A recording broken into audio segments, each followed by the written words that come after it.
गंगा का पानी जल्दी खराब क्यों नहीं होता? वैज्ञानिक कारण क्या आपने कभी सोचा है? भारत की सबसे पवित्र नदियों में से एक गंगा के पानी को लेकर सदियों से यह बात क्यों कही जाती है कि गंगा जल लंबे समय तक खराब नहीं होता? लोग गंगा जल को बोतल या किसी पात्र में भरकर लंबे समय तक घर में रखते हैं। धार्मिक कार्यों में इसका इस्तेमाल किया जाता है। और कई लोगों का मानना है कि गंगा जल में कुछ ऐसा खास है जो इसे दूसरे पानी से अलग बनाता है। लेकिन क्या यह सिर्फ आस्था है या इसके पीछे विज्ञान भी है? क्या गंगा के पानी में सच में ऐसे प्राकृतिक गुण मौजूद हैं जो कुछ प्रकार के बैक्टीरिया की वृद्धि को प्रभावित कर सकते हैं? और अगर गंगा में प्राकृतिक सेल्फ प्यूरिफिकेशन की क्षमता है, तो फिर आज गंगा प्रदूषित क्यों दिखाई देती है? आज की इस वीडियो में हम इसी सवाल का जवाब वैज्ञानिक नजरिए से समझेंगे। लेकिन शुरुआत में एक जरूरी बात, यह कहना वैज्ञानिक रूप से सही नहीं है कि गंगा का पानी कभी खराब नहीं होता। गंगा भी एक नदी है और इसका पानी प्रदूषित हो सकता है। गंगा के अलग अलग हिस्सों में पानी की गुणवत्ता अलग हो सकती है। सीवेज, औद्योगिक कचरा, प्लास्टिक और दूसरे प्रदूषक नदी के पानी को प्रभावित कर सकते हैं।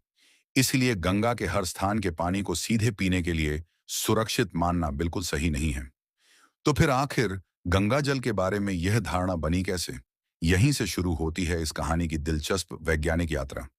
गंगा के पानी की एक खास विशेषता को लेकर वैज्ञानिकों ने लंबे समय से अध्ययन किया है और इसमें एक महत्वपूर्ण नाम सामने आता है, बैक्टीरियोफेज। अब सवाल है, ये बैक्टीरियोफेज आखिर होते क्या हैं? बैक्टीरियोफेज को आसान भाषा में समझें तो ये ऐसे वायरस होते हैं जो बैक्टीरिया को संक्रमित करते हैं। इनका जीवन चक्र बैक्टीरिया से जुड़ा होता है। कुछ बैक्टीरियोफेज किसी विशेष प्रकार के बैक्टीरिया को संक्रमित करके उनकी संख्या को कम कर सकते हैं। यानी प्रकृति में मौजूद कुछ वायरस कुछ बैक्टीरिया के प्राकृतिक दुश्मन की तरह काम कर सकते हैं।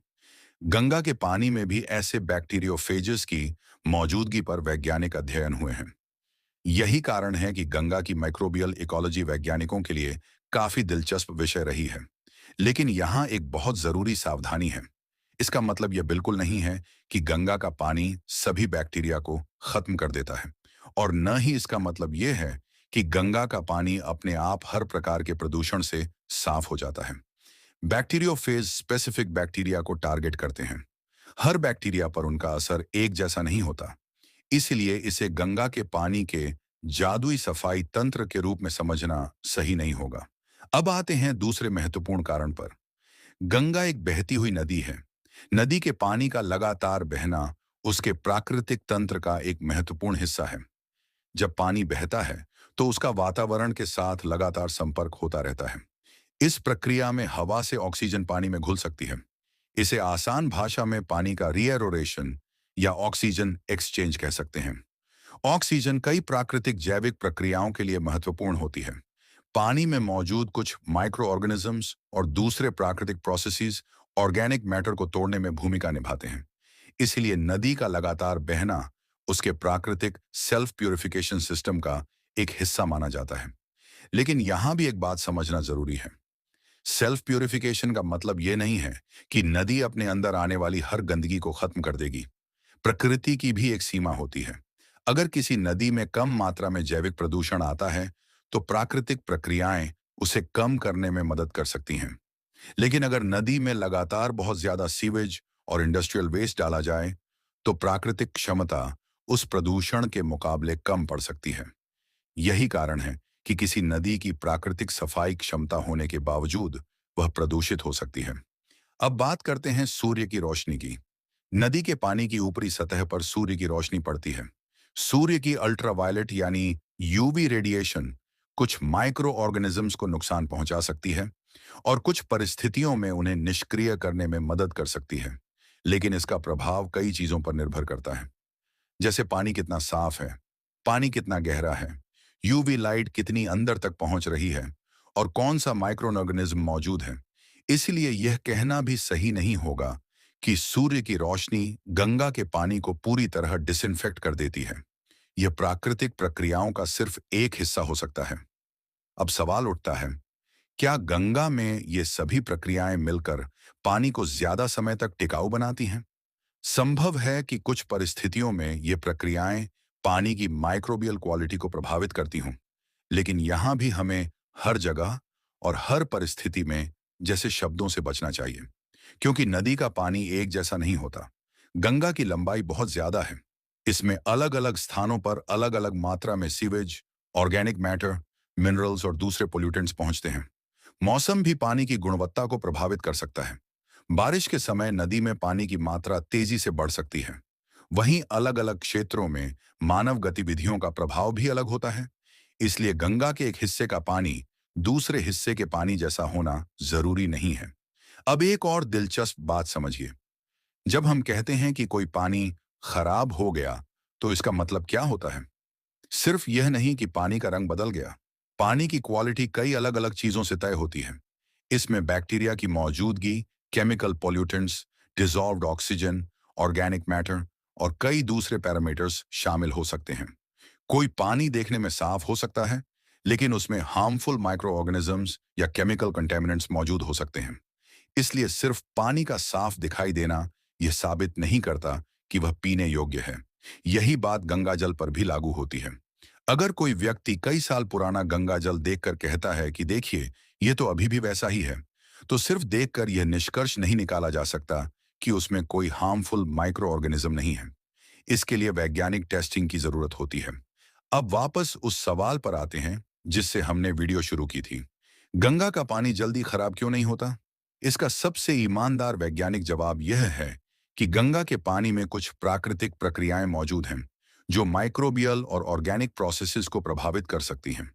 इनमें बैक्टीरियोफेजेस, पानी का लगातार बहना और ऑक्सीजन एक्सचेंज, सनलाइट का प्रभाव, सेडिमेंट और माइक्रो ऑर्गेनिज्म से जुड़ी जैविक प्रक्रियाएं और दूसरी प्राकृतिक प्रक्रियाएं शामिल हो सकती हैं। इन सभी को मिलाकर नदी की नेचुरल सेल्फ प्यूरिफिकेशन कैपेसिटी को समझा जा सकता है। लेकिन इसे किसी एक कारण से एक्सप्लेन करना सही नहीं होगा।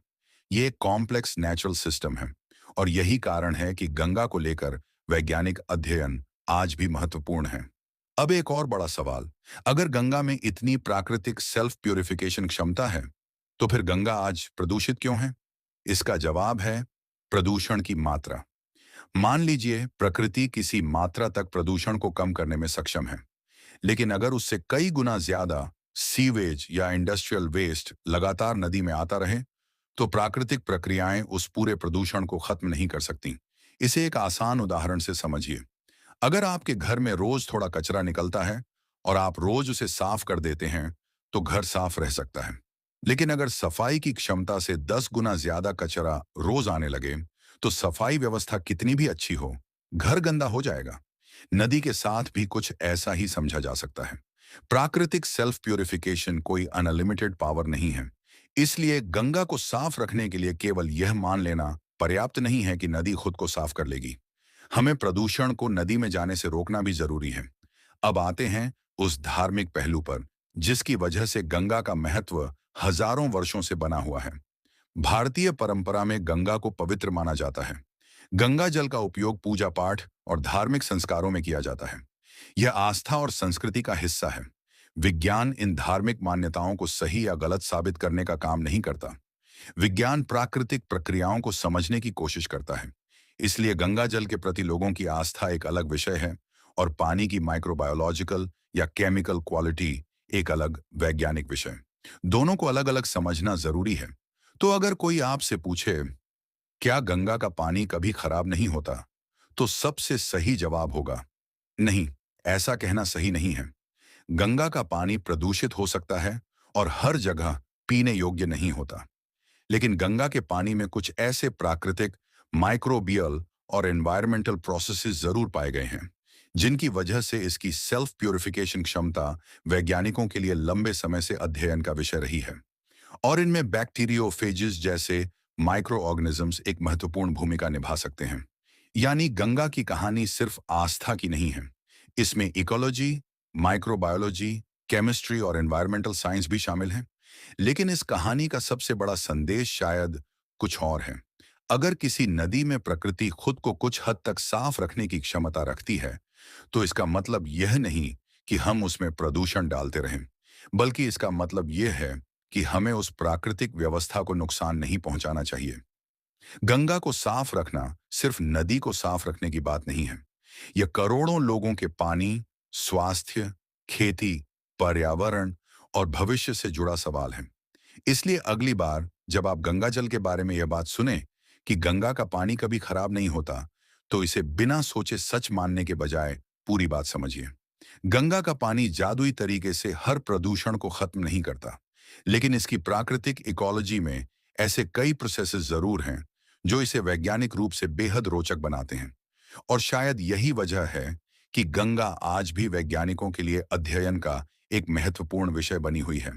तो आज हमने जाना कि गंगा के पानी के बारे में कही जाने वाली पुरानी धारणा के पीछे कुछ वैज्ञानिक पहलू जरूर हैं, लेकिन साथ ही यह समझना भी जरूरी है कि गंगा का पानी हर जगह पीने योग्य नहीं है। प्राकृतिक सेल्फ प्यूरिफिकेशन की भी एक सीमा होती है, और उस सीमा के बाद इंसानों की जिम्मेदारी शुरू होती है। अगर आपको यह वीडियो इंफॉर्मेटिव लगी हो, तो वीडियो को लाइक जरूर करें। ऐसी ही साइंस, हिस्ट्री, मिस्ट्री और इंटरेस्टिंग फैक्ट्स वाली वीडियोस के लिए हमारे चैनल को सब्सक्राइब करें। और कमेंट में बताइए, आप अगली वीडियो में किस सवाल का वैज्ञानिक जवाब जानना चाहते हैं। मिलते हैं अगली वीडियो में एक और ऐसे सवाल के साथ जिसका जवाब शायद आपने कभी इस नजरिए से नहीं सोचा होगा।